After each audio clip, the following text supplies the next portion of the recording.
This is our final lesson in Unit 2. It's on proving segment and angles are congruent. We did a few proofs last time. There are several proofs in this lesson, so I certainly won't talk through all of them. I think it's better if we do a couple in the video, and then we'll do a couple in class tomorrow, and then you can start working on your own. So let me go back and talk to you about the properties of congruence. Remember, I told you when I did the properties of equality that we had some of those same properties that applied to congruence. And so I'll briefly run through those. Hopefully you've already made a flashcard for these. The reflexive property of segment congruence says that for any segment AB, that segment AB will be congruent to itself. That's the reflexive property. The symmetric property of congruence says that if segment AB is congruent to segment CD, then segment CD is congruent to segment AB. I can switch those things around. Transitive property of segment congruence would tell me if this, then segment AB is congruent to segment EF. Reflexive property of angle congruence for any angle A. Angle A is congruent to itself. Symmetric property would say that angle B is congruent to angle A if A is congruent to B. And finally, the transitive property of angle congruence would say that if this, then angle A is congruent to angle C. Nothing new there. Just want you to know that those properties apply to segment and angle congruence too. Okay then, let's just do a proof here. We're going to write down our statements and our reasons over here. And what are we trying to do? We're trying to prove the transitive property of segment congruence. So it's very important that you learn right now, if you're trying to prove a theorem or a postulate, you can't use that theorem or postulate in your proof. Okay? So we can't just take our given statement here and say, okay, well, JK is congruent to PQ because of the transitive property, because that's what we're trying to prove is the theorem. The property. So let's write down our given statements. Given statement, JK is congruent to MN, and MN is congruent to PQ. That's given. Okay, I'm going to mark those. JK is congruent to MN. MN is congruent to PQ. So I'm trying to prove the transitive property. So what I got to do here, guys, is I have to change over to an equality statement. So I have to say JK, the length of JK, equals the length of MN, and the length of MN equals the length of PQ, and you'll see very shortly why I'm doing that. And why can I do that? If I know those segments are congruent, why can I say that their lengths are equal? Because that's the definition of congruence.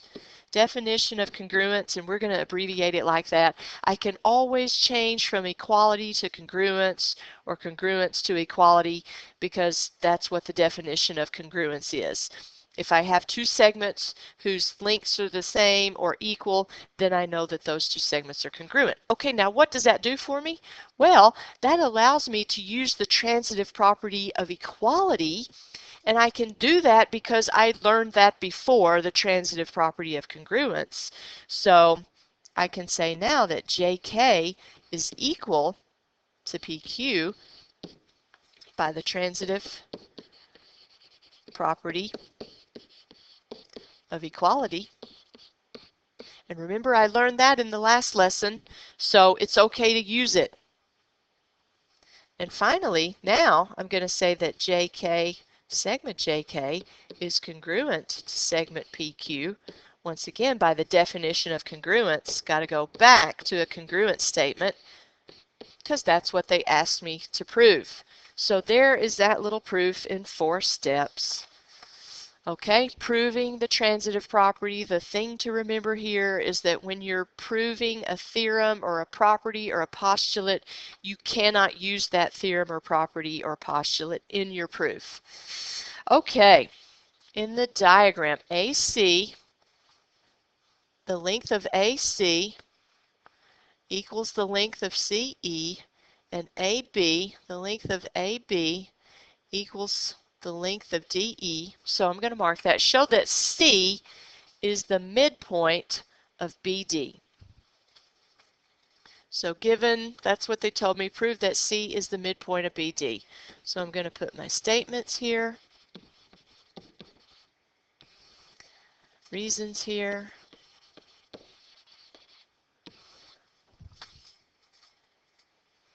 And you know what I think I might do here? I think what I'm going to do is I'm going to pause and I'm going to fill in some of the statements and reasons, and then I'm going to let you see if you can fill in the blanks. So that's what we'll do. Pause just a second and I'll be right back.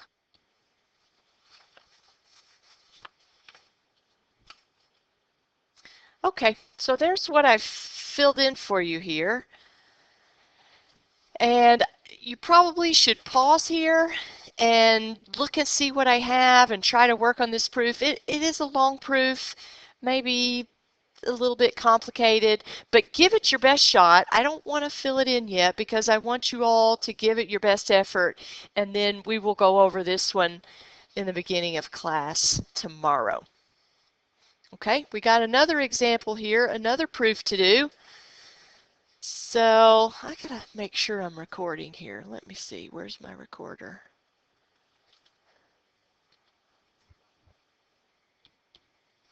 Okay, so let's get our statements and reasons written down here for this one. What's given to us? Angle 1 is congruent to angle 5. I'm going to go ahead and mark that. Angle 1 is congruent to angle 5. Angle 5 is congruent to angle 3. And finally, the measure of angle 1 equals 103 degrees. All that's given, so I'm just going to leave it all in one step. Okay, well, what can I see from that first statement? I can quickly see that angle 1 is going to be congruent to angle 3, right? Angle 1 is congruent to angle 3, and why is that? Because of the transitive property of congruence. Transitive property of congruence. Okay, what do I need to do next? What am I trying to prove here? I'm trying to prove that the measure of angle 3 equals 103 degrees. Okay, well, since I'm trying to prove an equality statement, and right here you see I have a congruent statement, I think what I'm going to need to do is I'm going to change over to an equality statement. So, and if that's not what I need to do, I can go back and erase, but somehow I've got to get to equality, so I'm just going to do it right here, and I'm going to say the measure of angle 1 equals the measure of angle 3, and of course we know that's because that's the definition of congruence. All right, and what can I do now? Well, I know that the measure of angle 1 is 103 degrees, right? Because that's given to me, so I can just use substitution, right? So I can say that the measure, I'm going to substitute in here for angle, let's see, the measure of angle 1 is 103, so I'm going to substitute that in right here. 103 degrees equals the measure of angle 3, and that's just substitution property of equality.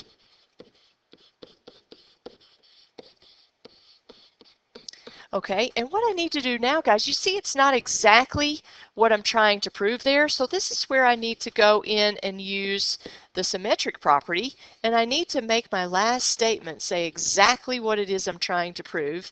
The measure of angle 3 is 103 degrees, and that is the symmetric property of equality. If you look back here at step number 3, well, I'm just trying to think there, it's possible that at some point I would have had to use the symmetric property somewhere along the way, so there's really not much point in talking about it anymore. You cannot get by with moving things around, changing the order of things without using the symmetric property. So don't try too hard to take a shortcut. It's not that difficult to write one more step. Okay, so put a note there or something if you're having trouble understanding that. We can talk about it in class. All right, what we have now are a couple of more theorems that we have to make cards for and learn. And the first one is the right angle congruence theorem, and we also just call it the right angle theorem. So a lot of times when I write my reasons, I'll just put right angle theorem for this one. So it's perfectly fine if you do too. And all this theorem says is that all right angles are congruent. All right, now we got the congruent supplements theorem that says if two angles are supplementary to the same angle or to congruent angles, then they are congruent. So if two angles are supplementary to the same angle. So let's look at angles 1 and 3. So 1 is supplementary to 2, right? Angle 1 here is supplementary to angle 2. So that would mean the sum of their measures is 180 degrees. And angle 3 right here, here's angle 3, it's also supplementary to 2. So the sum of their measures would be 180 degrees. Okay, so therefore this theorem tells us that angle 1 is congruent to angle 3. They're supplementary to the same angle, so they're congruent. All right, and we have a similar thing for congruent complements. If two angles are complementary to the same angle or congruent angles, then they are congruent. So if 4 and 5 are complementary, that is their sum is 90 degrees, and 5 and 6 are complementary, their sum is 90 degrees, then I can see that angle 4 has to be congruent to angle 6 because they're complementary to the same angle. Angle 4 is congruent to angle 6 because they're both complementary to angle 5. Okay, and finally the vertical angles theorem, which we talked about a long time ago, but here it is officially. It says that vertical angles are congruent. So angle 1 is congruent to angle 3, and angle 2 would be congruent to angle 4. And of course we know 1 and 2 are a linear pair, so they would be supplementary, but we're talking about vertical angles now. So there we go with the vertical angles theorem. All right, and finally we have this theorem with no name, so if you're using this theorem as a reason in a proof, you're just going to have to write it out. If two angles are congruent and supplementary, then each is a right angle. So if two angles are congruent,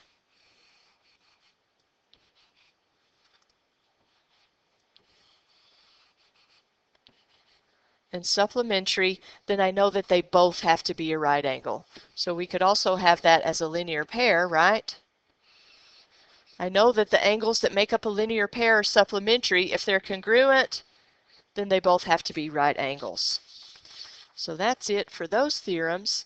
Now we have some practice problems, and these aren't proofs. Wait, I guess we are. I guess we are doing a proof here. So let me just hang on here and see if I can find this one. Okay, let's do this little proof right here. We're given that angles 1 and 2 are complements, angles 3 and 4 are complements, and also that angle 2 is congruent to angle 4. So you can pause right here and write all those things down because we're going to roll right on. Okay, so what am I trying to prove? Well, I'm trying to prove the congruent complements theorem, so I can't use it. I'm trying to prove that angle 1 is congruent to angle 3. So let's just look at our first given statement right here and think of what we know because we know those two angles are complements. Well, I know that the sum of their measures is 90 degrees, so that's about all I can really write at this point. Likewise, I know that for angles 3 and 4 too, right? Measure of angle 3 plus the measure of angle 4 is 90 degrees. And how is it that I know that? Oh, that's the definition of complementary angles. Once again, if you haven't studied your flashcards and you don't know that, then you're stuck right here. You got no reason, but I know that that's the definition of complementary angles. So there's my reason for that. Okay, and what am I going to do now? Let's see. Okay, so this given statement here, that angle 2 is congruent to angle 4, is a congruent statement. And you see the statement I've made here is an equality statement. So I think what I want to do is turn this right here into an equality statement, because maybe then I can use substitution. So let's see if that works out for us. If I say the measure of angle 2 equals the measure of angle 4, I know the reason for that is because of the definition of congruence. Okay, so now let's see what we can do. Why don't we, you see, if I take, so if the measure of angle 2 is congruent to the measure of angle 4, then what I'm going to do is I'm going to take the measure of angle 4 right here, and I'm going to substitute it in right here. So let me rewrite that statement to say the measure of angle 1 plus the measure of angle 4 equals 90 degrees. Right? I just used substitution. Substitution property of equality.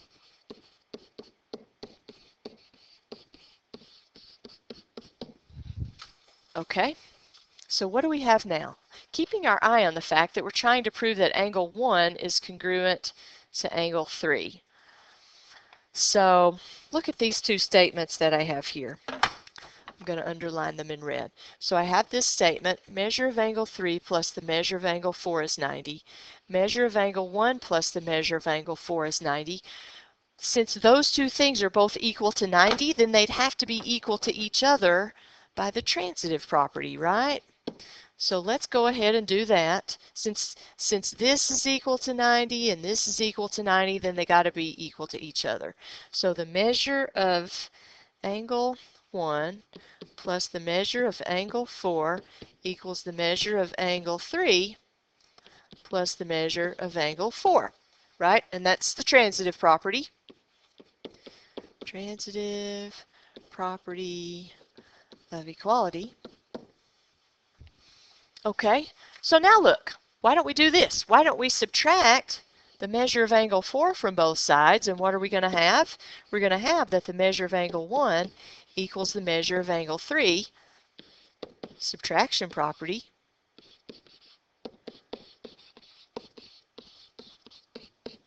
And finally, we're almost there, but remember what I'm trying to prove is congruence, so I have to change them both to congruence. I have to change the statement to congruence. Angle 1 is congruent to angle 3 by the definition of congruence. That's a pretty big proof.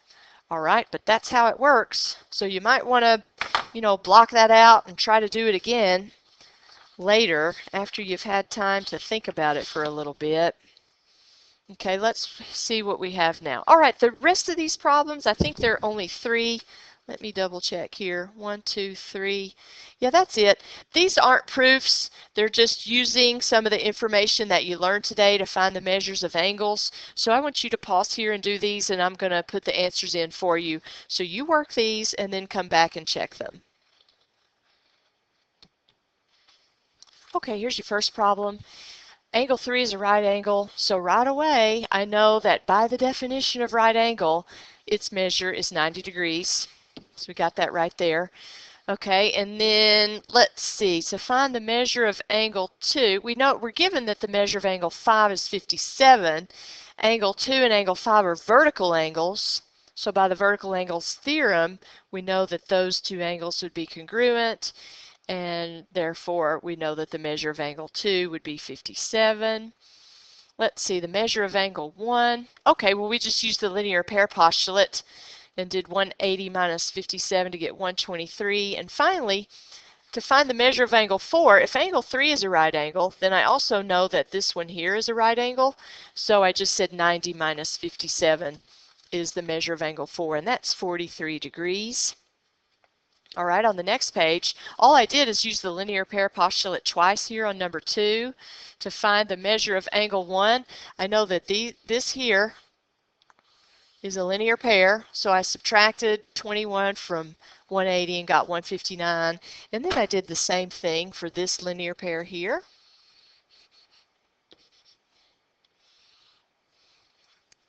So 180 minus 32 is the measure of angle 2. That's a very simple problem. All I can think is that because those angles kind of look like vertical angles, they were trying to throw you a curveball there and get you to think that angles 1 and 2 are congruent, but not the case. They are not vertical angles. And finally, number 3 here, clearly we have a linear pair, so I know that by the linear pair postulate, those two angles are supplementary. So I set up my equation showing that their sum is 180. I got x equals 21. Then I plugged 21 in here to find the measure of angle A, and I got that to be 46. And then finally, to find the measure of angle B, I definitely could have plugged 21 in right here, but I don't need to do that. All I got to do is subtract the measure of angle A from 180 to find out that the measure of angle B is 134. All right, that's the end of our lesson. We'll see you next time.